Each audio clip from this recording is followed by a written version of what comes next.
اور بتائی ان کی پوچھی تو کہنے لگیں 95 سال. ان کے والد کا انتقال بھی 105 سال کی عمر میں ہوا تھا. میں نے ذرا ہچکچاتے ہوئے ان سے ان کی اچھی صحت کا راز پوچھا تو کہنے لگیں کہ بس کبھی بیمار نہ پڑو. میں نے کہا کہ یہ تو ہمارے بس میں نہیں.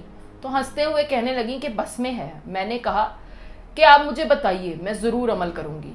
تو میرے قریب آ کر آہستہ سے کان میں کہنے لگیں کہ جب بھی کوئی چیز کھاؤ تو بسم اللہ پڑھ کے ہی منہ میں ڈالو، پھر چاہے وہ پانی کا قطرہ ہو یا پھر چنے کا دانہ. میں خاموش ہو گئی.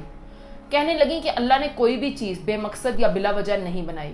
ہر چیز میں کوئی نہ کوئی حکمت پوشیدہ ہے، اس میں فائدے بھی ہیں اور نقصانات بھی. جب ہم بسم اللہ پڑھ کے کوئی چیز منہ میں ڈالتے ہیں تو اللہ تعالیٰ اس کے اندر سے نقصانات نکال دیتا ہے.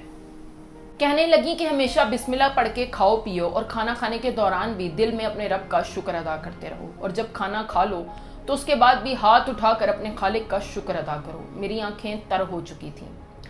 میں سلام کر کے اٹھنے لگی تو کہنے لگیں کہ کھانے کے حوالے سے ایک آخری بات بھی سنتی جاؤ. میں جی کہہ کر دوبارہ بیٹھ گئی تو کہنے لگیں کہ جب بھی کسی کے ساتھ کھانا کھا رہی ہو تو کبھی بھی آداب ناظرین، اگر آپ چاہتے ہو آپ کی لمبی عمر ہو اور آپ کی صحت مند عمر ہو، اور آپ چاہتے ہو کہ آپ کی کمائی میں بھی برکت ہو، تو آپ اس وظیفے کا استعمال کرنا شروع کر دیجئے. وظیفہ کوئی بڑا نہیں ہے، صرف آپ کو ہر کام کرنے سے پہلے کہنا ہوگا بسم اللہ، جس سے اللہ تبارک و تعالیٰ آپ کے اس کے کام میں برکت دے دے گا، اور آپ کی عمر میں برکت آئے گی، آپ کے کھانے میں برکت ہوگی، اور آپ کی کمائی میں بھی برکت ہوگی.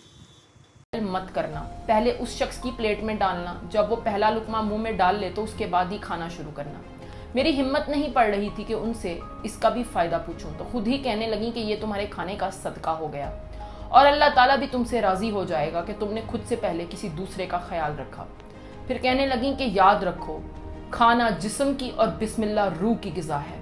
اب خود بتاؤ کہ ایسے کھانے سے تم بیمار پڑ سکتی ہو کیا؟